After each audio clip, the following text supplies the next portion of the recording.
O tema geral do vídeo é economia, mas o tema específico, ou seja, a playlist que eu estou dando continuidade no vídeo de hoje, é sobre história do pensamento econômico ou introdução à história do pensamento econômico.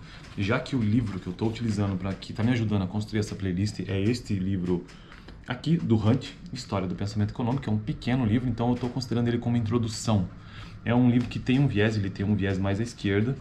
Eu não sei se esse autor é de esquerda, mas o fato é que o texto dele sim tem um viés, eu diria, marxista. Também não sei se ele é marxista, mas os termos que ele apresenta aqui no livro, o vocabulário, me lembra muito,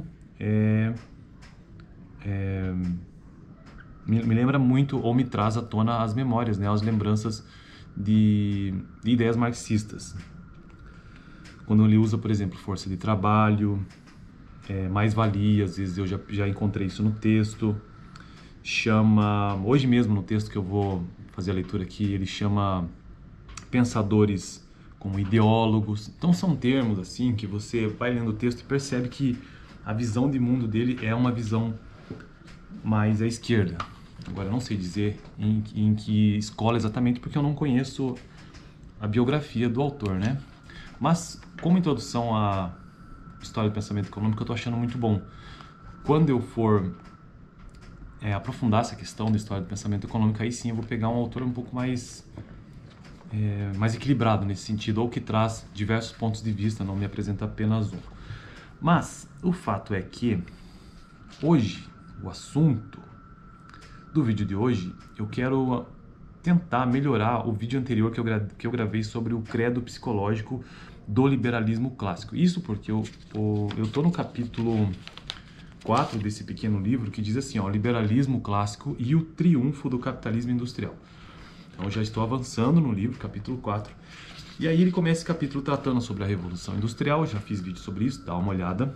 E a consagração do liberalismo clássico. E aí no vídeo anterior eu tratei sobre o credo psicológico, que aqui no livro ele divide credo psicológico e credo econômico. E o credo psicológico eu achei um texto muito longo e bem fundamental para o entendimento de como que ele, como autor mais à esquerda, entende o liberalismo clássico. Por isso que eu resolvi gravar o vídeo de hoje, revendo cada um desses pontos que eu já vou mencionar agora. Vai ser um vídeo bem curto, a maior parte do tempo do vídeo eu estou gastando para fazer a introdução, com 2 minutos e pouco agora. Mas o texto em si é bem curto, são só 2 parágrafos, e eu quero só fazer a leitura e ficar pensando sobre isso nesse momento, tá? Então, o que diz sobre o credo psicológico? Lembrando também que o livro ele começou lá com a Idade Média, na verdade ele começou na Idade Antiga, tá? Mas depois ele deu uma aprofundada na Idade Média.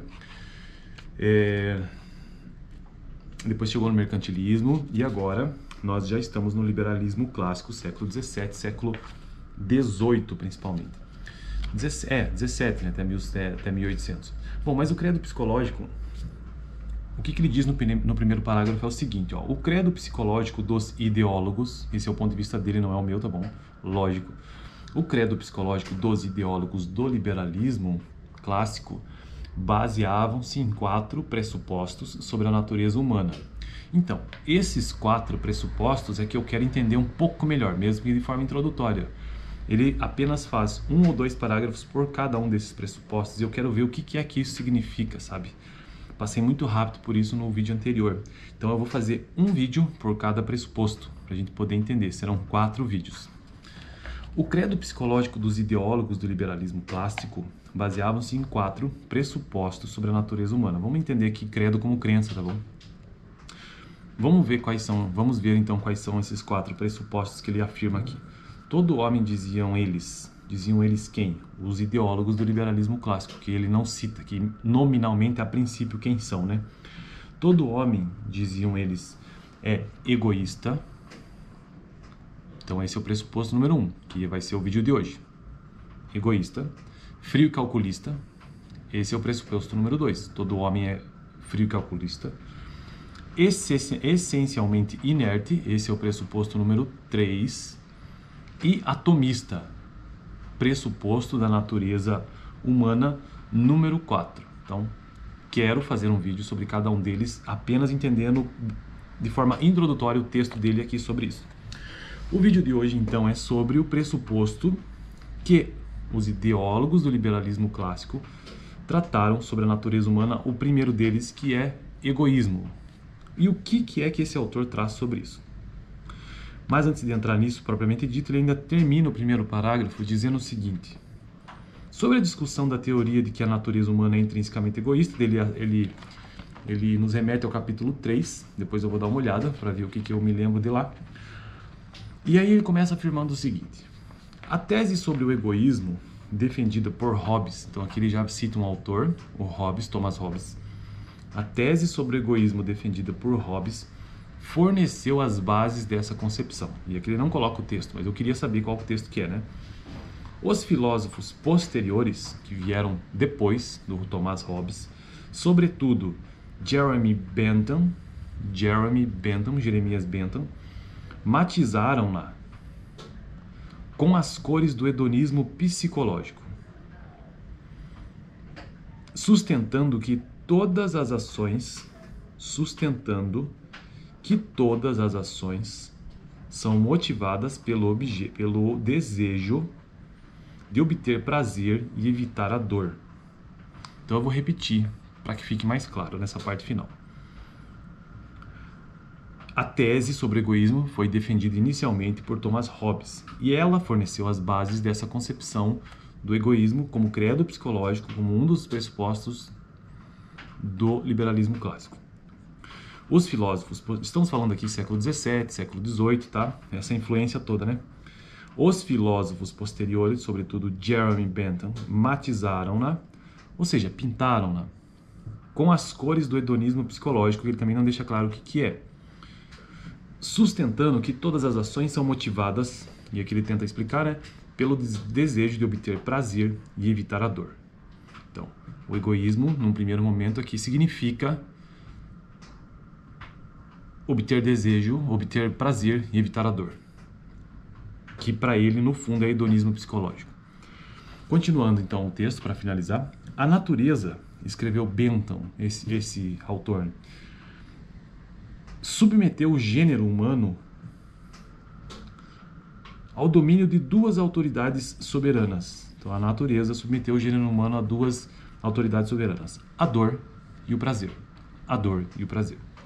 Somos por elas governados em tudo o que fazemos, em tudo o que dizemos, em tudo o que pensamos. Isso é uma citação dele, fecha aspas.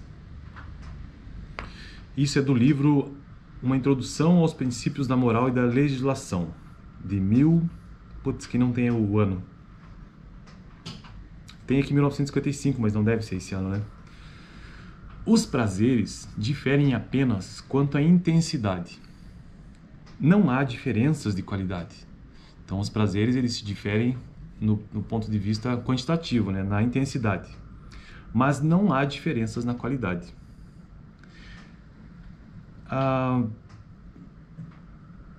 Abre aspas, sendo idêntica a quantidade de prazer, tanto faz jogar boliche como fazer poesia. Então, partindo do pressuposto que é igual a quantidade de prazer, tanto faz jogar boliche como fazer poesia. Lembrando que os prazeres diferem quanto à intensidade e não na qualidade. A teoria de que as motivações humanas são essencialmente egoístas são endossadas, ou foi endossada, por muitos pensadores eminentes, e aqui eu quero tentar trazer isso de volta. A teoria de que as motivações humanas são essencialmente egoístas, e aqui ele está dizendo que egoísmo é procurar o prazer e evitar a dor, foi endossada por muitos pensadores eminentes desse período, e agora sim ele cita alguns dos pensadores, e muito provavelmente alguns deles, eu acredito que sejam grandes influenciadores do liberalismo clássico. Então, foi endossada por muitos pensadores eminentes desse período, entre os quais John Locke, Bernard Mandeville, David Hartley, Abraham Tucker e Adam Smith. Adam Smith, sim, esse talvez é o que se diz, né, ser o pai da economia moderna.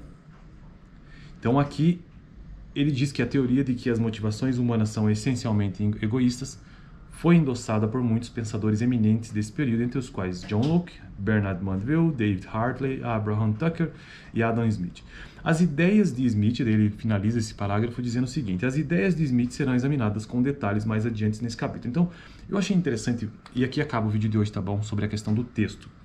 Então, essa questão de que existem 4 pressupostos sobre a natureza humana, hoje eu tratei sobre o egoísmo, e o egoísmo, no credo psicológico deste autor, do ponto de vista dele, significa que o ser humano busca essencialmente o prazer e evita a dor. Faz de tudo para obter o prazer e evitar a dor, o que ele também chama de hedonismo psicológico. Esse é então um dos pressupostos básicos da natureza humana que os ideólogos do liberalismo clássico basearam-se. Eu finalizo o vídeo por aqui, mas nessa parte, né? Mas no vídeo 3, o que é que nós... Vídeo 3, no capítulo 3, deixa eu dar uma olhada antes de finalizar o vídeo, se tem alguma coisa que remete a isso. Assim, lá no capítulo 3 é que tem aquela diferença, né, da ética paternalista cristã da Idade Média com a Idade Moderna. A ética paternalista cristã, segundo esse autor, já não tinha esse germe, né? Essa nascente do egoísmo era diferente, era uma coisa mais, como diz o nome, ética paternalista cristã, era diferente, né? Segundo o autor, a questão do egoísmo era muito menor. E aí aquele capítulo diz o seguinte, é um resumo: há uma relação de continuidade entre o pensamento social medieval e o mercantilista. A intervenção do Estado nos processos econômicos foi inicialmente justificada à luz da noção medieval, segundo a qual aqueles a quem Deus concedera o poder tinham a obrigação de usá-lo, tá? A ética paternalista cristã condenava severamente o desejo de acumular riquezas, que haveria de se tornar a força propulsora do sistema capitalista. Foi necessário, portanto, elaborar novas concepções filosóficas e ideológicas que justificassem moralmente o individualismo, a ganância e a busca dos lucros.